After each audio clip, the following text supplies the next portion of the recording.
Hello दोस्तों, कैसे हैं आप लोग। आई होप आप लोग अच्छे होंगे, स्वस्थ होंगे, हेल्दी होंगे।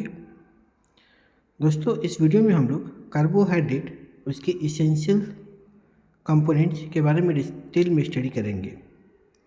पहले जानेंगे कि कार्बोहाइड्रेट है क्या, इसका क्या हमारे डेली लाइफ में यूज है और किन किन एलिमेंट से ये बना होता है। Carbohydrate is essential for the human body. Carbohydrate हमारे बॉडी के लिए बहुत इम्पॉर्टेंट होता है, क्योंकि हमारे बॉडी को ये कंटिन्यूसली एनर्जी प्रोवाइड करता है। कार्बोहाइड्रेट हमारे बॉडी की एक्टिविटी के लिए, हमारे ब्रेन की एक्टिविटी के लिए बहुत ही इसेंशियल कंपोनेंट है। कार्बोहाइड्रेट मेनली कार्बन, हाइड्रोजन और ऑक्सीजन का बना होता है। कार्बोहाइड्रेट में कार्बन, हाइड्रोजन और ऑक्सीजन क्रमशः 1:2:1 के रेशियो में प्रेजेंट होता है। कार्बोहाइड्रेट के अलावा हमारे बॉडी को प्रोटीन, फैट, मिनरल्स और विटामिन्स की आवश्यकता होती है, लेकिन इन सभी में कार्बोहाइड्रेट ही हमारे बॉडी को एनर्जी प्रोवाइड करता है। कार्बोहाइड्रेट आपके बहुत सारे तरह के होते हैं। कुछ सिंपल कार्बोहाइड्रेट होता है, कुछ कॉम्प्लेक्स कार्बोहाइड्रेट होते हैं। सिंपल कार्बोहाइड्रेट हमारे बॉडी के द्वारा इजीली एब्जॉर्ब कर लिया जाता है, लेकिन कॉम्प्लेक्स कार्बोहाइड्रेट जैसे स्टार्च, फाइबर, ये लेट से टूटते हैं या इनके टूटने में और एनर्जी प्रोवाइड करने में काफ़ी वक्त लगता है। कार्बोहाइड्रेट आपका एक नेचुरल स्वीटनर है, मीन्स ये स्वीट इन टेस्ट होता है। बॉडी के फंक्शंस के लिए, एनर्जी के लिए एक डाइटरी कंपोनेंट है जो कि इसेंशियल होता है हमारे बॉडी के लिए। जितनी भी फिजिकल एक्टिविटी हम करते हैं उसके लिए एनर्जी की जो आवश्यकता होती है, वो एनर्जी हमें कार्बोहाइड्रेट से ही मिलता है। हमारे ब्रेन के फंक्शनिंग के लिए भी कार्बोहाइड्रेट ही रिस्पॉन्सिबल है, क्योंकि कार्बोहाइड्रेट से ही हमारे ब्रेन्स को, हमारे बॉडीज़ को एनर्जी मिलता है। कार्बोहाइड्रेट का definition: carbohydrate are essential organic component that serve as a primary source of energy for all living organism. जैसा हमने बताया कि carbohydrate primary source of energy है हमारे बॉडी के लिए। हमारे बॉडी ही नहीं, जितने भी लिविंग ऑर्गेनिजम्स हैं उनकी एनर्जी के लिए carbohydrate is the primary source of energy. इसमें कार्बन, हाइड्रोजन और ऑक्सीजन 1:2 रेशियो में प्रेजेंट होता है। Carbohydrate play a crucial role in numerous biological process. यह हमें कंटिन्यूसली एनर्जी प्रोवाइड करता है, सेलुलर स्ट्रक्चर को सपोर्ट करता है और सेल टू सेल कम्युनिकेशन को फैसिलिटेट करता है। They are essential for maintaining overall health and wellbeing, supporting various body functions and ensuring optimal performance of the body.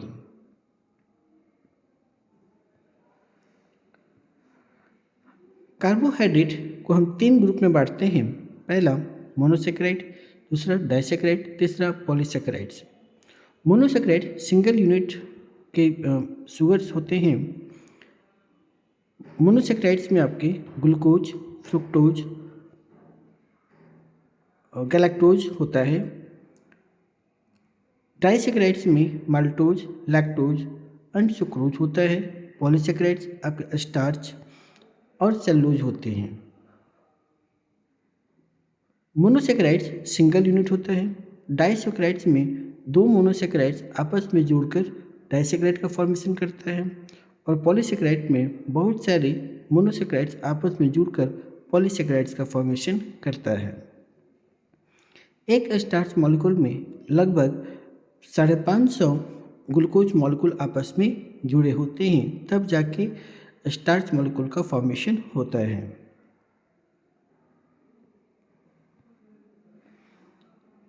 Monosaccharides आपके सिंपलेस्ट कार्बोहाइड्रेट होते हैं।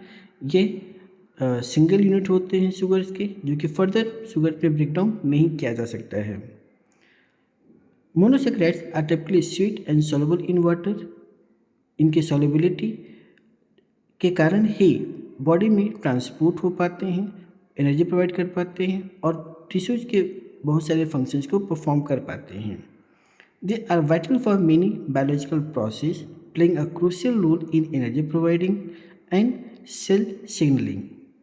Common example: glucose, fructose, galactose. These three are the monosaccharides found naturally.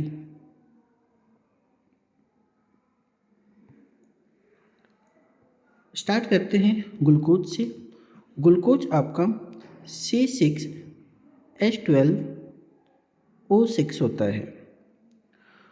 Glucose simplest sugar होता है जो कि हमें energy provide करता है।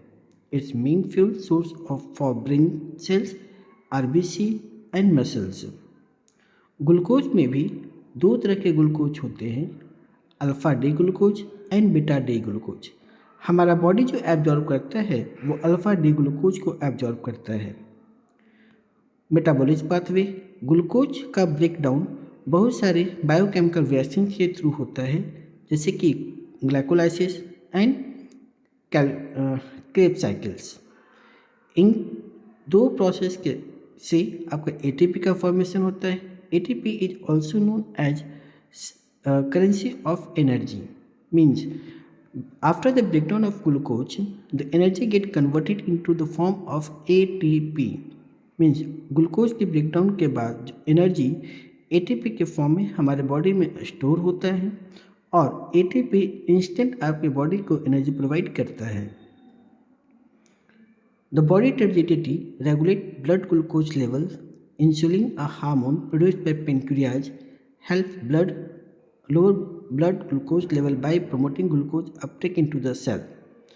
मीन्स जब हम खाना खाते हैं तो खाने में प्रेजेंट ग्लूकोज को ग्लाइकोजेन में इंसुलिन कन्वर्ट करता है।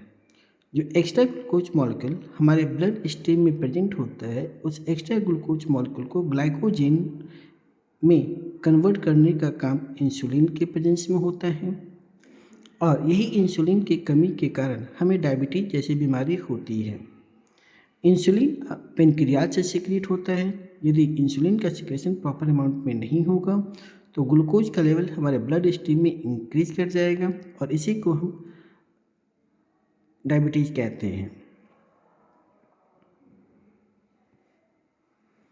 नेक्स्ट हमारा fructose. Fructose is also known as fruit sugar, क्योंकि बहुत सारे फ्रूट्स में जैसे कि हनी में प्रेजेंट होता है। Unlike glucose which is readily used by most of cells for energy, fructose primarily undergoes metabolism in liver. This can lead to the accumulation of fat in the liver, especially with consumed in excess. Means fructose का metabolism हमारे body के sales में नहीं होता है, इसका metabolism liver में होता है, जिस कारण से लीवर में डिपोजिशन ऑफ फैट हो जाता है। इसलिए हमें एक्सेस अमाउंट में फ्रुक्टोज कंटेनिंग कंपाउंड्स कंज्यूम नहीं करना चाहिए। Fructose has distinct molecular structure that differ from the glucose. Glucose और फ्रुक्टोज एक दूसरे के फंक्शनल आइसोमर्स हैं। फ्रुक्टोज में कीटोन ग्रुप प्रेजेंट होता है जबकि ग्लूकोज में एल्डिहाइड ग्रुप प्रेजेंट होता है। This difference in structure influence its metabolic fate and impact its role in various biochemical process. Next है galactose. Galactose is a simple sugar found primarily in milk and dairy products. It's often referred to the milk sugar because it's a component of lactose.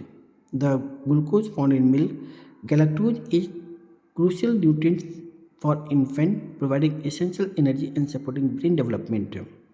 तो galactose हमारे milk sugar में present होता है जो कि brain के development में help करता है। Galactose play a critical role in brain development, especially during infancy. It's a key component of glycolipids, which are essential for the structure and function of the brain. Galactose also contribute to the synthesis of myelin, the protective sheath that surrounds the nerve fiber. To be utilized by the body, lactose is broken down into the glucose and galactose. The enzymes lactase facilitate this process. Galactose is then absorbed in the bloodstream and transported to the liver. अब हम बात करेंगे disaccharides की। तीन प्रकार के disaccharides होते हैं, सुक्रोज, लैक्टोज और माल्टोज। सुक्रोज ग्लूकोज और फ्रुक्टोज का बना होता है, लैक्टोज ग्लूकोज और लैक्टोज का बना होता है, जबकि माल्टोज दो मॉलिक्यूल ऑफ ग्लूकोज का बना होता है।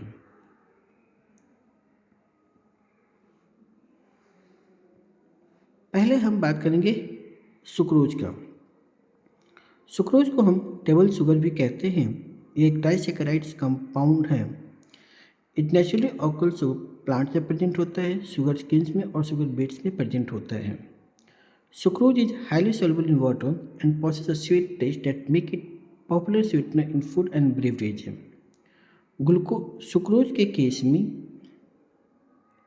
एक ग्लूकोज मॉलिक्यूल और एक फ्रुक्टोज मॉलिक्यूल आपस में जुड़कर सुक्रोज का फॉर्मेशन करता है। ग्लूकोज और फ्रुक्टोज के बीच ग्लाइकोसाइडिक लिंकेज होता है। मीन्स सुक्रोज में ग्लूकोज और फ्रुक्टोज ग्लाइकोसाइडिक लिंकेज द्वारा जुड़े होते हैं। इनमें जो ग्लाइकोसाइडिक लिंकेज होता है वो 1,4 ग्लाइकोसाइडिक लिंकेज होता है।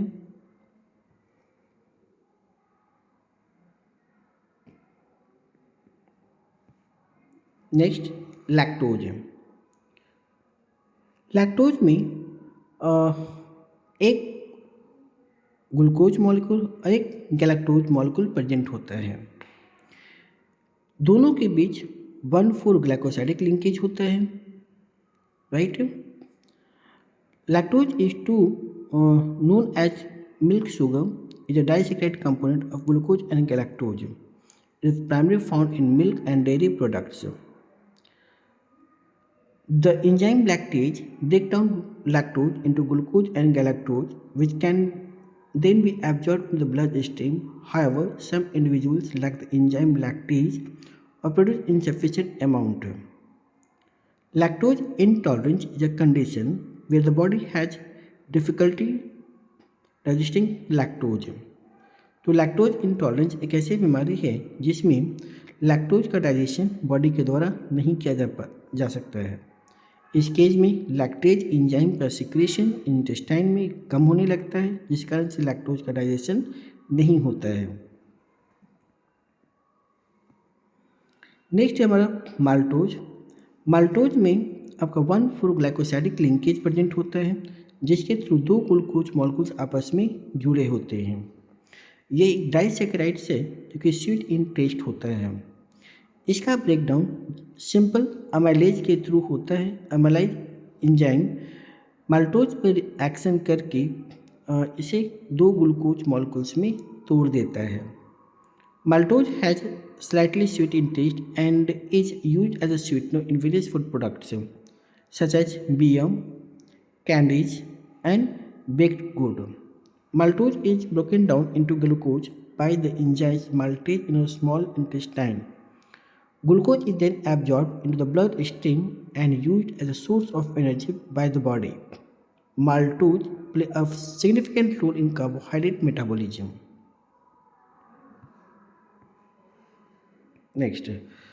नेक्स्ट जो पॉलीसेकेराइड्स, हमने आपको बताया कि polysaccharides are found by the combination of many monosaccharides. Means carbohydrate बहुत सारे मोनोसेकेराइड्स के आपस में जुड़ने से बनता है। पॉलीसेकेराइड्स आपका एक पॉलीमर्स होते हैं ऑफ मोनोसेकेराइड्स का। तीन तरह के पॉलीसेकेराइड्स हमें पढ़ना है।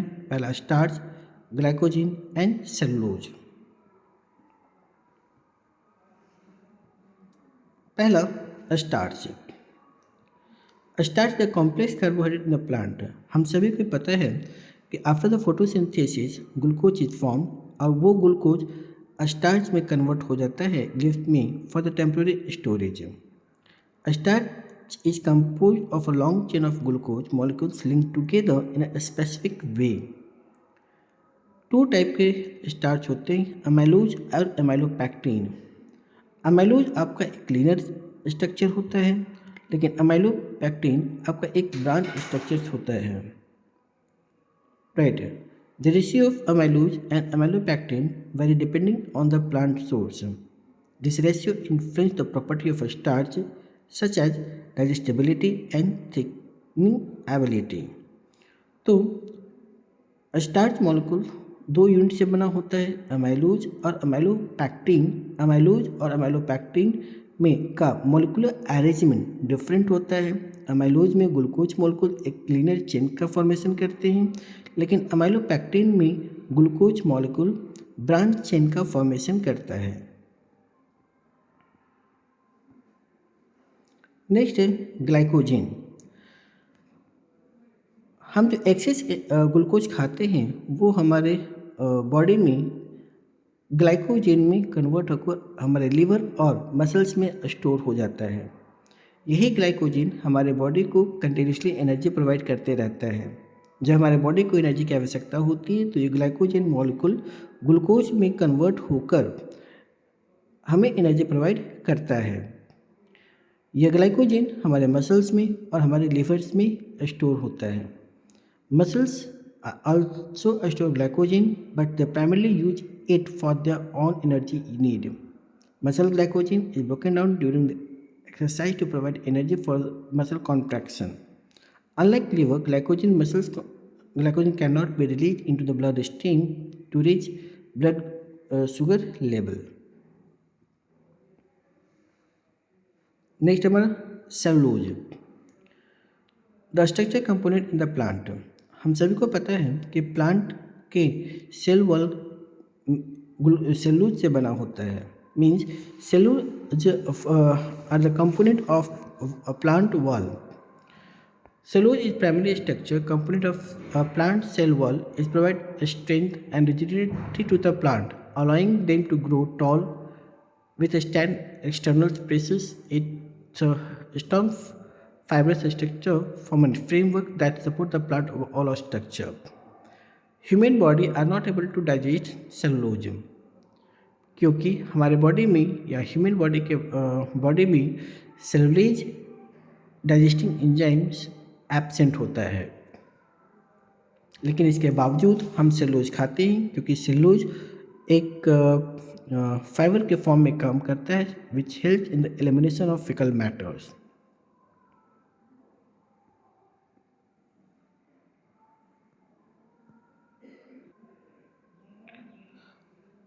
Now, dietary fiber the indigestible carbohydrate। इसका मतलब है कि वैसे कार्बोहाइड्रेट जिसका डाइजेशन हमारे बॉडी में नहीं होता है।